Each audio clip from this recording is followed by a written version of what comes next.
CCTV hot news നിങ്ങൾക്കായി സമർപ്പിക്കുന്നത് Powerguard solar system Koonamuchi. നമസ്കാരം. CCTV ഹോട്ട് ന്യൂസിലേക്ക് സ്വാഗതം. വയനാട് ചൂരൽമലയിൽ രക്ഷാദൌത്യം പുരോഗമിക്കുന്നു. 4 സംഘങ്ങളായി തിരിഞ്ഞാണ് സൈന്യം രക്ഷാദൌത്യം നടത്തുന്നത്. തൃശൂർ കുന്നംകുളം സംസ്ഥാന പാതയിൽ ചൂണ്ടൽ കേച്ചേരി മേഖലയിൽ ഗതാഗതം നിരോധിച്ചതോടെ കേച്ചേരിയിലും ചൂണ്ടലിലും വാഹനങ്ങളുടെ നീണ്ട നിര. കണ്ടെയ്നർ ലോറികൾ ഉൾപ്പെടെയുള്ള വലിയ ചരക്കു വാഹനങ്ങളാണ് യാത്ര തുടരാനാകാത്തതിനെ തുടർന്ന് നിർത്തിയിട്ടിരിക്കുന്നത്. ചൂണ്ടൽ കേച്ചേരി റോഡിൽ വെള്ളം കയറിയതിനെ തുടർന്ന് ഗതാഗതം തിരിച്ചുവിട്ട് കുന്നംകുളം പോലീസ്. ഉച്ചയ്ക്ക് ശേഷം വീണ്ടും മഴ ശക്തമായതോടെ റോഡിൽ നിന്നും വെള്ളമൊഴിയാൻ സാധ്യതയില്ല. റോഡിൽ വെള്ളം കയറിയതോടെ വഴിയിൽ കുടുങ്ങിയ ഡ്രൈവർമാർക്ക് ചൂണ്ടൽ പഞ്ചായത്ത് അധികൃതർ ഭക്ഷണ വിതരണം നടത്തി. ശക്തമായ മഴയിൽ നണത്തറ തോട് കരകവിഞ്ഞൊഴുകി.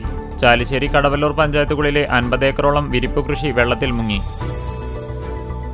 ഉപ്പുങ്ങൽ ചങ്ങരംകുളം റോഡിൽ ശക്തമായ വെള്ളക്കെട്ടും നീരൊഴുക്കും. വാടക ക്വാർട്ടേഴ്സിൽ താമസിക്കുന്ന 10ഓളം കുടുംബങ്ങൾ ദുരിതത്തിൽ. മഴക്കെടുതിയെ തുടർന്ന് ചൂണ്ടൽ പഞ്ചായത്തിലെ ദുരിതാശ്വാസ ക്യാമ്പുകൾ സജീവം. Kecheri government LP school, Choondal government UP school, Parannur saint Thomas UP school എന്നിവിടങ്ങളിലായാണ് ക്യാമ്പുകൾ പ്രവർത്തിക്കുന്നത്. സംസ്ഥാന പാതയിലെ തൃശൂർ മലപ്പുറം ജില്ലാ അതിർത്തിയായ കടവല്ലൂർ പാടത്ത് റോഡിൽ വെള്ളം കയറി ഗതാഗതം ഭാഗികമായി തടസ്സപ്പെട്ടു. ചാലിശ്ശേരി പഞ്ചായത്തിലെ വിവിധ വാർഡുകളിലെ വീടുകളിൽ വെള്ളം കയറി. ഇവരെ പഞ്ചായത്ത് അംബേദ്കർ ഹാളിൽ തുടങ്ങിയ ദുരിതാശ്വാസ ക്യാമ്പിലേക്ക് മാറ്റി. ശക്തമായ മഴയിൽ കുന്നംകുളം തെക്കേപ്പുറത്ത് വീട് ഭാഗികമായി തകർന്നു. തെക്കേപ്പുറം സ്വദേശിനി അമ്മാട്ടുവീട്ടിൽ സുജാതയുടെ വീടാണ് തകർന്നത്.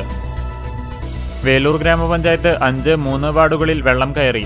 120ഓളം പേരെ തയ്യൂർ ഗവൺമെന്റ് ഹൈസ്കൂളിൽ തുടങ്ങിയ ദുരിതാശ്വാസ ക്യാമ്പിലേക്ക് മാറ്റി. എരുമപ്പെട്ടി, വേലൂർ പഞ്ചായത്തുകളിലെ പ്രളയബാധിത പ്രദേശങ്ങൾ AC മൊയ്തീൻ MLA സന്ദർശിച്ചു. വയനാട് ഉരുൾപൊട്ടൽ ദുരന്ത പശ്ചാത്തലത്തിൽ കുന്നംകുളം നഗരസഭ 2 ലക്ഷം രൂപ മുഖ്യമന്ത്രിയുടെ ദുരിതാശ്വാസ ഫണ്ടിലേക്ക് നൽകും. ബുധനാഴ്ച ചേർന്ന നഗരസഭാ കൗൺസിൽ യോഗത്തിലാണ് തീരുമാനം. കുന്നംകുളം ഗുരുവായൂർ റോഡിൽ ദയാ റോയൽ ആശുപത്രിക്ക് സമീപത്തെ പെട്രോൾ പമ്പിൽ പാർക്ക് ചെയ്യുന്നതിനിടെ ബ്രേക്കു നഷ്ടപ്പെട്ട സ്വകാര്യ ബസ് പുറകോട്ടിറങ്ങി സമീപത്തെ കൈവരിയിൽ ഇടിച്ചു നിന്നു. പഴഞ്ഞി ജെറുസലേമിൽ നിയന്ത്രണം വിട്ട കാർ വീട്ടുമതിലിലിടിച്ച് അപകടം. അപകടത്തിൽ ആർക്കും പരിക്കില്ല. പാലപ്പെട്ടി പുതിയിരുത്തിയിൽ റോഡ് മുറിച്ചു കടക്കുന്നതിനിടെ കാറിടിച്ച് വിദ്യാർത്ഥി മരിച്ചു. പുതിയിരുത്തി സ്വദേശി എരച്ചം വീട്ടിൽ അലി, സുലൈഖ ദമ്പതികളുടെ മകൻ 10 വയസ്സുള്ള അമലാണ് മരിച്ചത്. അകലാട് ബൈക്ക് തെന്നിമറിഞ്ഞ് അപകടം, യുവാവിന് പരിക്ക്. അകലാട് മൂന്നൈനി സ്വദേശി വാലിപ്പറമ്പിൽ 40 വയസ്സുള്ള അലിക്കാണ് പരിക്കേറ്റത്. ഗുരുവായൂർ ക്ഷേത്രത്തിൽ പ്രതീകാത്മകമായി ആനയെ നടയിരുത്തി. ഗുരുവായൂർ തുളസില ഡിവൈൻ ഫ്ളാറ്റിൽ താമസിക്കുന്ന രമ P മേനോനാണ് ആനയെ നടയിരുത്തിയത്. നെല്ലുവായ് ശ്രീ ധന്വന്തരി ക്ഷേത്രത്തിൽ പ്രസിദ്ധമായ ഔഷധ സേവയും ആനയൂട്ടും നടന്നു. വയനാട് ഉരുൾപൊട്ടലിൽ ദുരിതമനുഭവിക്കുന്നവർ തൃശൂർ കളക്ടറേറ്റിൽ വിഭവങ്ങൾ സമാഹരിക്കുന്നതിന് ചാവക്കാട് താങ്ങും തണലും കളക്ഷൻ സെന്റർ തുറന്നു. ഗുരുവായൂർ സുവിധം ഫൗണ്ടേഷന്റെ ആഭിമുഖ്യത്തിൽ നടന്ന സുവിധ സംഗമം മുൻ MLA-യും സംവിധായകനുമായ PT കുഞ്ഞുമുഹമ്മദ് ഉദ്ഘാടനം ചെയ്തു.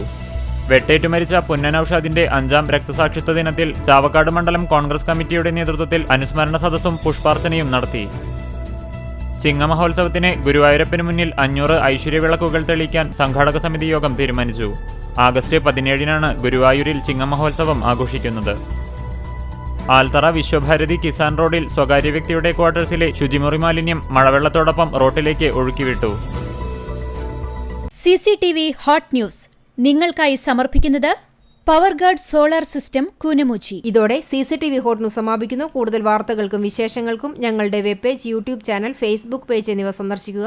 തത്സമയ വാർത്തകൾക്കായി www.cctv.online.tv സന്ദർശിക്കുക. നമസ്കാരം.